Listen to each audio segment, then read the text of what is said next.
अस्सलाम वालेकुम फ्रेंड्स, उम्मीद करता हूँ कि आप खैरियत से होंगे। Today we will start our chapter number 1 about sets. Sets के बारे में हम पढ़ने वाले हैं आज। तो आ जाएं, पहला टॉपिक स्टार्ट करते हैं। पहले जानते हैं कि हमारा सेट असल में होता क्या है। What is a set? The dictionary defines a set in many ways. जो डिक्शनरी होती है वो सेट को इतनी ज़्यादा तरीक़ों से डिफाइन करती है कि हमें अच्छे से समझ आ जाए। A number of things or persons that belongs together or are usually found together. एक number of things यानी group of things और group of persons जो कि एक साथ ही belong करते हैं, जैसे कि हो गए planets in a solar system। जो solar system के अंदर planets होते हैं जो कि मर्क्यूरी, मार्स, वीनस वगैरह वगैरह, वो भी एक सेट ही कहलाते हैं। और students of class 7A in a school, 7A एक सेक्शन है, उसके अंदर जो स्टूडेंट्स होते हैं वो भी एक सेट ही कहलाते हैं। नेक्स्ट हमारे पास है अ कलेक्शन और group. Example a team of hockey players. एक कलेक्शन या फिर ग्रुप, जैसे कि एग्जाम्पल हमारे पास है team of hockey players. Hockey players हो सकते हैं, क्रिकेट प्लेयर्स हो सकते हैं और फुटबॉल प्लेयर्स भी हो सकते हैं। A collection of implements. Implements कहते हैं चीज़ों को needed for a specific purpose. एक कलेक्शन हो गई चीज़ों की जो कि एक स्पेसिफिक पर्पस के लिए चाहिए होती हैं। ज्योमेट्री बॉक्स होती है, मैथ बॉक्स होती है, उसके अंदर जो जितने भी चीज़ें होती हैं ज्योमेट्री करने के लिए वो भी एक सेट ही कहलाता है। There are many examples of sets like a set of toys, a series of Harry Potter, a dinner set. बहुत ज़्यादा एग्जाम्पल्स होती है हमारी डेली लाइफ के अंदर सेट्स की, जैसे कि सेट ऑफ टॉयज़। हमारे पास टॉयज़ तो पड़े ही रहते हैं, बच्चों के पास तो टॉयज़ होते ही हैं, तो वो भी एक सेट ही कहलाएगा। जैसे कि हो गया किचन सेट, वो भी एक सेट ही होता है।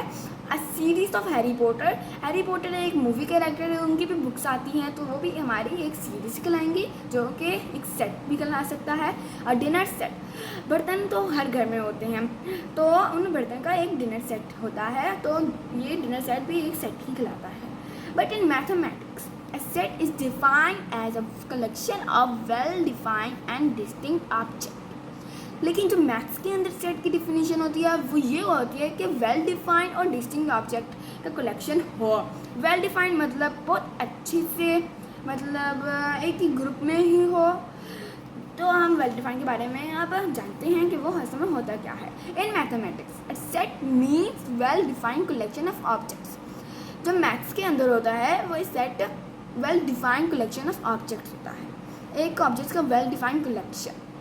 द टर्म वेल डिफाइंड, इस वेल डिफाइंड का मतलब ये होता है कि there should be no uncertainty about which object belongs to the set and which does not.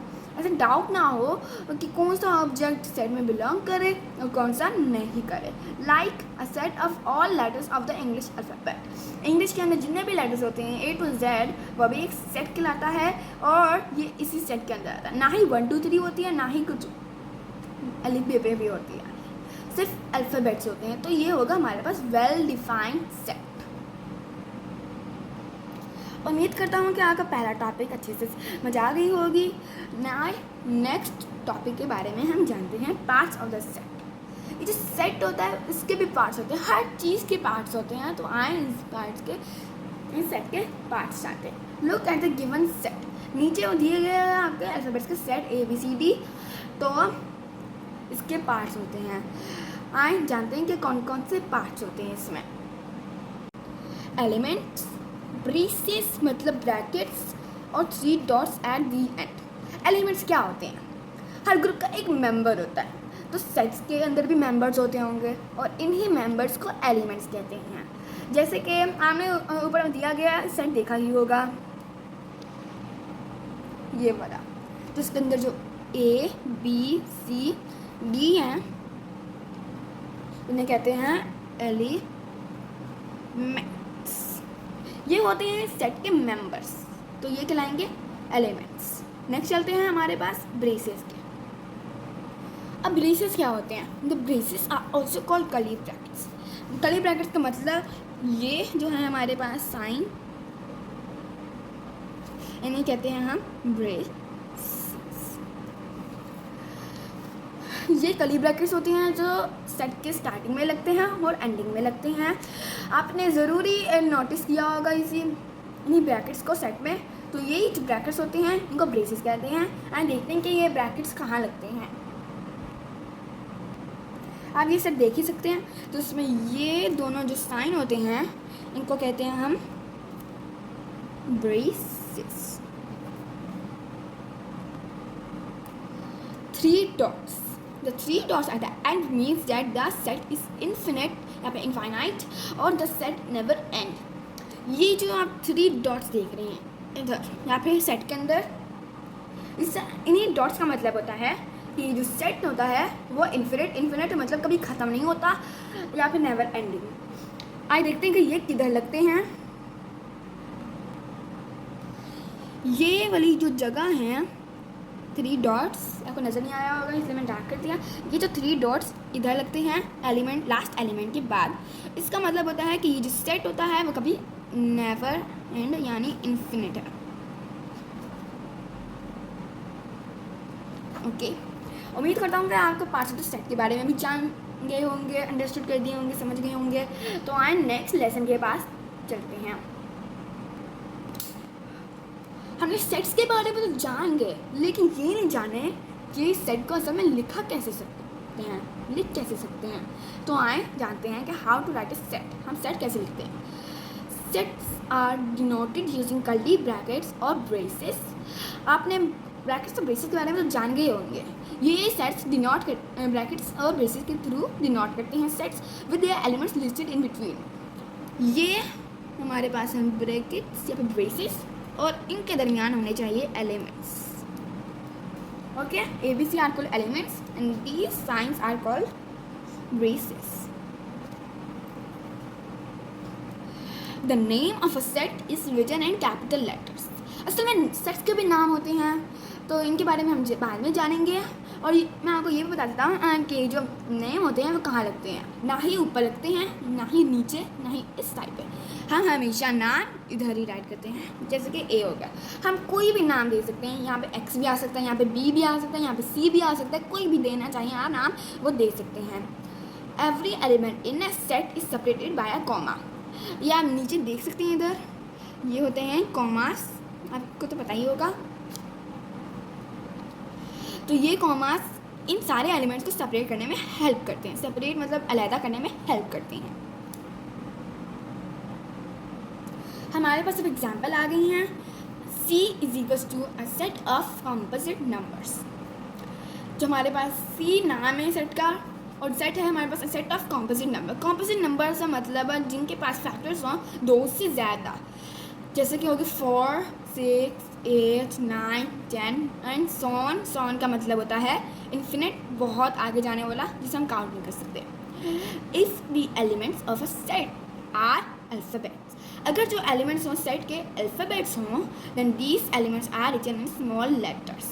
ये जो एलिमेंट्स होते हैं वो अल्फ़ाबेट्स भी हो सकते हैं, नंबर्स भी। और अगर अल्फ़ाबेट्स हों तो हम इनको स्मॉल लेटर्स में राइट करेंगे। जैसे कि हमारे पास सेट B है, set of the English alphabets. English alphabets की जो सेट यानी कि A B C D E F G and so on to Z are, इसके अंदर जो अल्फ़ाबेट्स हैं वो है स्मॉल लेटर्स में, इसलिए आपको स्मॉल लेटर्स में लिखना है। लेकिन अगर कोई इसके अंदर कोई प्रॉपर नाम आ गया, जैसे कि इधर मैं आपको सेट बताता हूँ, A is equals to Ali Ahmad. तो मैं ये नाम है सेट के, सेट के जो एलिमेंट्स हैं वो नाम है, तो नाम तो हमेशा प्रॉपर नाम में होते हैं। तो ये इनके लेटर्स भी, जो फर्स्ट लेटर है वो भी कैपिटल आएगा क्योंकि ये प्रॉपर नाम है। Changing the order of the elements does not change the set. अगर हम एलिमेंट्स के ऑर्डर को चेंज कर ले तो ये पूरा सेट नहीं बदलेगा, सेम ही रहेगा, चाहे जो मर्जी आप लिख लें। जैसे कि हमारे पास एग्जांपल है x is equal to set x में 2 4 5 7 है एलिमेंट्स। अगर हम इसे 4 2 7 5 या फिर 7 4 2 5 लिख दें तभी वो ही सेम सेट आएगा और इक्वल ही रहेगा। If one or more of the elements are repeated, अगर बहुत से एलिमेंट्स यहाँ पे एक ही एलिमेंट रिपीट हो, the element is mentioned only once in a set, एक ही बार में सेट में आएगा वो एलिमेंट जो कि बार बार रिपीट करेगा। जैसे कि हमारे पास सेट एक्स है, letters of the word puppy, puppy के अंदर 3 पी है लेकिन हम सिर्फ एक ही लिखेंगे, यू बस एक ही है तो यहाँ पे एक ही यू आएगा और वाई भी यहीं पर ही आएगा। तो पपी के अंदर जितने भी लेटर्स हैं वो इस साइड में सिर्फ पी यू वाई ही आएगा क्योंकि पी 3 बार आया है इधर। आए नेक्स्ट लेसन में चलते हैं, नेक्स्ट टॉपिक पे चलते हैं। हमने पहले एक कैपिटल नेम यहाँ पे नेम ऑफ द स्टेट के बारे में मेंशन किया था, लेकिन हमने आपको ये नहीं बताया था कि असल में वो होते क्या हैं। तो इनके बारे में जानते हैं। हमने तो पहले से ही पढ़ा था कि टोटल तीन कंपोनेंट्स होते हैं सेट्स के, जो कि हैं एलिमेंट्स, ब्रेसेस और 3 डॉट्स। लेकिन आपको ये भी मालूम है कि 4th कंपोनेंट भी होता है। हाँ, एक 4th कंपोनेंट भी होता है जो कि हमारे पास कैपिटल लेटर होता है, जो कि सेट का नेम होता है। आप नीचे देख सकते हैं, ये है EOPC, ये हैं कैपिटल लेटर्स जो कि बता रहे हैं कि ये कौन सा सेट है। असल में एक और चीज़ भी होती है इन्हीं नामों में, जैसे कि हमारे पास आपको तो पता ही होगा कि ये सेट है इवन का, ये है ओड का, ये है प्राइम का और ये है